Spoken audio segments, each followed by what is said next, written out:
I appreciate the big letters, big font, and print. Thank you. I hope some of these questions are for Soledad as well as. This is for you. What is some of the best goals that you think you can improve on for women's rights and gender equality? What would you first pick as an issue to think about?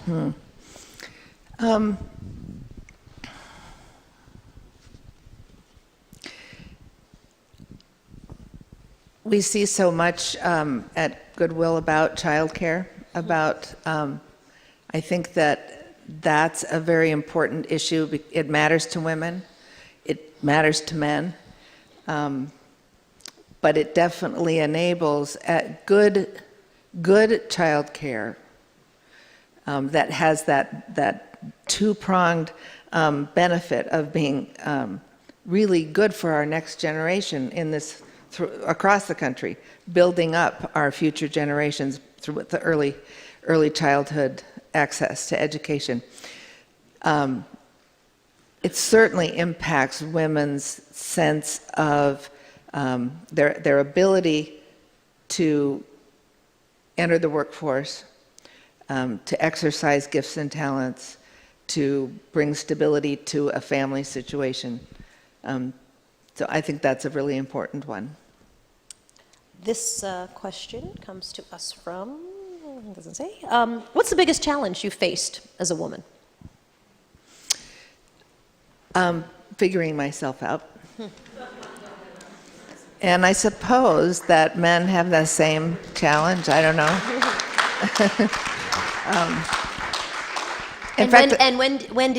When would you say you figured yourself out? When I was about 45. And my kids helped me a lot. But I mean, really, I think that we are, at least in my generation, we were given a fairly narrow menu of choices, and if those choices somehow didn't resonate with us, we weren't given a lot of other options, not a lot of help figuring out where we fit. And so it took some of us longer to really understand ourselves. And I have to say that having a grandmother as important and wonderful as my grandmother was, I went to her as a resource for years and years and years, thinking through her life and how she examined herself, how she made mistakes and learned from them and moved on and shared those experiences with everybody so that we could all learn from it. So that was very, very important to me. Didn't speed it up necessarily, but eventually I think I credit her with getting me there. This question comes to us from online. How might one overcome skepticism of data or convey importance of facts and reason? I think often in these types of debates, people talk about how they feel. I've heard bosses certainly say, women, they don't want to be promoted to these positions. I mean, truly, I can give you, several examples, unfortunately, highly publicized for the person who said them. How do you use data and facts, and at a time when we seem to be a little bit post-factual, how do you have those conversations? I'd be interested in what you would have to say there. For me, it's experience is what trumps that conversation all the time. I've had a good experience here. I thought she was going political right there. I totally thought we were going to be talking election 2016. What's interesting? I think I would say the narrative, the experience, the story, but for me it's always undergirding it with the facts. Yeah. So that you not only have a compelling story, but you also can say, this is not just one person's narrative, this is actually representative of a large number of people. This is not an aberration, this is the story. So yeah, I would agree, but We Yeah. are a little post-factual, so that's a very good question. What are the top barriers for American women today? What would you list as the top three? Well, I think there's as we've all seen very publicly in the last 12 months, there is an assumed understanding on the part of some people that is unbelievable. I mean, it's hard to believe that some people have an opinion of women as being objects,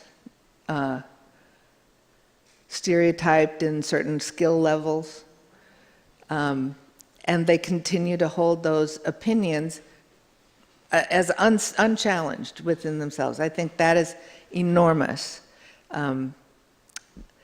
We come out of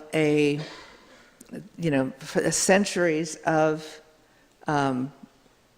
that being inbred into people's understanding, even women's understanding of themselves. And I don't think it's easy to get rid of that. But to me, having witnessed what we are witnessing, it is imperative to somehow get to the 37% who seem to think that it's okay to think of women it's okay to objectify women. It's okay to assume that women are going to do certain tasks and not do other tasks. They haven't even gotten to that place of challenging that thought. What are the next two obstacles that you would say for women are the biggies? I mean, for real women who are trying to live a life, it is safety and security in being able to have a safe environment for their family, and having access to employment. I believe this comes from one of our students. How can a student help advocate for women's rights and gender equality? Through the way they live. I mean, students are in a very privileged place because they live in community. They're able to decide how they're going to act toward one another. Clearly, there are issues on college campuses of disrespect for women and fighting against that, against sexual assault, against pigeonholing of women in various kinds of activities, is very possible for students to be active and outspoken and simply don't stand for it. Yeah, I always thought it was interesting to be able to just be the advocate. I mean, just existing as an advocate, because so often women that you interview who are struggling in some capacity, usually by the time I'm interviewing them, they're involved in a lawsuit or there's something that's happening. They often describe feeling very alone, that sort of no one has ever stood up and said, we hear you, we see you, we believe you in what's happening. Don't you think saying, I believe you, that's really powerful? Yeah, across the board. I mean, whether you're talking about sexual assault, where you hear it a lot, but I think in everything, right? In even what your goals and dreams are. Someone saying, yeah, I believe you, I think it's very important. Which of your grandmother's achievements do you think has had the most impact today? I mean on me or on the world? I think they mean on the world, but I'd be curious to know on you personally as well. Well, on me personally, it was that that she taught me to think for myself. That was important to her, for her to think for herself, and she encouraged. She always asked me anyway, and I think all of my cousins, what do you think? And that was really impressive to me, that I needed to think. I didn't get a pass on not thinking. You had to think. Her impact on the world, I can't tell you how many times as I've traveled around the world and been very fortunate to talk with men and women all over the world, and the Universal Declaration of Human Rights is in their pocket. That document has given hope to people who really care about humanity, and so I think that is incredibly important work that she did. In corporate America, if a woman slows or takes time off to raise children, how and what programs could companies do to bring women back into the workplace? I think this is a really big challenge that many companies have really not quite figured out yet. Yeah, I agree. I don't think they have quite figured out. I entered the corporate world as in my 50s, so I do know that it can be done. And I think there just needs to be more, it's not just, there are a lot of things that need to happen, but if we as a nation of employers can look at the individual and match an individual with work that needs to be done, I think we'll see a lot more diversity in our workplace. Rather than saying, oh, I want a 20-something for this job, or I want a 30-something, or if we simply say, well, who can do this job, we'll be able to see more diversity. It seems that I think corporations are sometimes schizophrenic about it. On one hand, we think children are our future, parenting is the most important job, and on the other hand, it's problematic to have an employee who has a child, and that will, in some cases, very much slow or even kill their career. Yeah, and I think it very much depends on the company and whether they have the kind of corporate citizenship consciousness that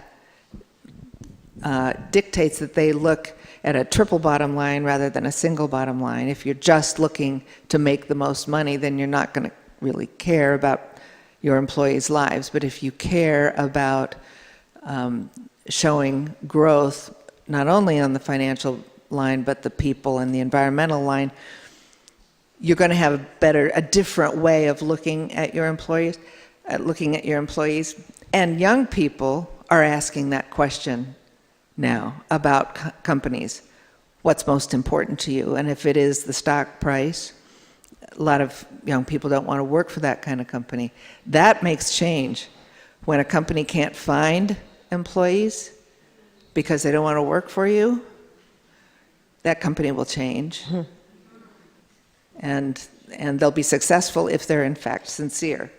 And if they're not sincere, they won't be successful, and that will have its own impact. Thank you.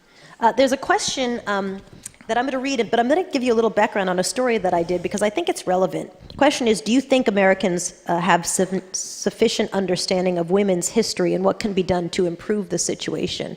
I did a documentary a couple of years ago about women who had worked as rescuers at Ground Zero.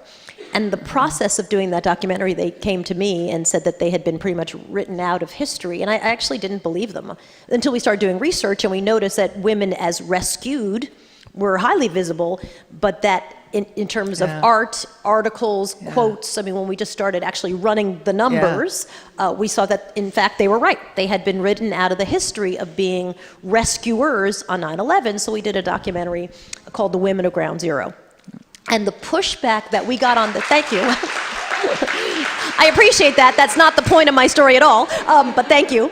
But the pushback that we got on that documentary was amazing. When we would screen it, people would stand up and say, so are you saying that women are braver than men on 9/11? And I was like, and finally, the only way we could end it was to say, I finally said, I've done 2 documentaries on the German shepherds of 9/11. Like, I don't, clearly, I don't know why there's an obstacle here, but I guess it would go on to be a very successful documentary, and clearly men and women watched it. It did incredibly well. And I guess I tell that story because back to this sufficient understanding of women's history, sometimes I think that people think that women's history is not America's history, right? That it's like it goes into the slot of history for women, and that women should definitely know it, but maybe everybody else doesn't need to really pay attention to it. I think it's just astounding how women in our history have been ignored and left out of the teaching and the stories and the, I often have third graders, mostly girls, but some boys, who will come to me when they are in third grade because they're doing their first book report on a biography, and they're doing it on Eleanor Roosevelt. So I used to keep a little bag that I would just hand. I'd open the front door and I'd hand them the bag. But that just spoke to me that, when they looked on the shelf and they were looking for a woman's biography, and there was Eleanor Roosevelt, and that was kind of it. And it's great that she's there, but think of all the other, if you go to the archives or you look into these documents where women have told the story of what life was really like in the 17th century, 18th century, 19th century, it is vibrant and fascinating. And why aren't they as well known as, as the men? It's astounding. So I think we lack in that way, and it's all good. So we just need to keep going.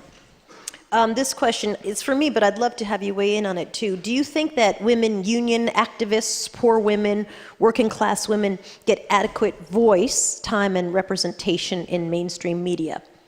So, obviously no, right? Yeah. That wasn't even a hard question. But I think maybe the real question is, why is it uninteresting to us to elevate those voices? I will say, I found it very hard to pitch those stories and have, you pitch it to your editor and they have to buy it. I find it very hard to get them pitched and to pitch them and get them bought by an editor because I think in a way people just don't think those, much like people don't think embroidery is an important art. They think that the sort of the story of these women, they just exist, but they don't need to be elevated. Why is that? Well, I think you probably have more exposure to that than I do, but I would suspect it's part of that unspoken sort of thing in mostly men's minds, not all men, but a lot of men, that it's not as interesting, that it's too hard, that it's a story that's just, just not up to the same level of what they think is important. It's kind of insidious. Yeah, I agree. It's hard. I think that's a hard nut to crack, and we're going to have to cover a lot of ground in about 2 weeks to recover and to try to get that conversation really, really going on many levels. And I think it's about who's around, back to the gatekeeper conversation in a way, right? Who is the one saying what's interesting and what's not? Yeah. And if it's not your own narrative, often you think, well, right. Meh, that's not so interesting, but, Right. but boy, this story resonates with me, so that one is interesting. But which makes, what you do so important, because you do have a voice, you do have a platform, and you do tell those stories. And we just need more of that. Yeah, I would agree. Thank you. We're out of time for our panel. Anne Eleanor Thank you. Roosevelt, amazing. Thank you so much. Really terrific.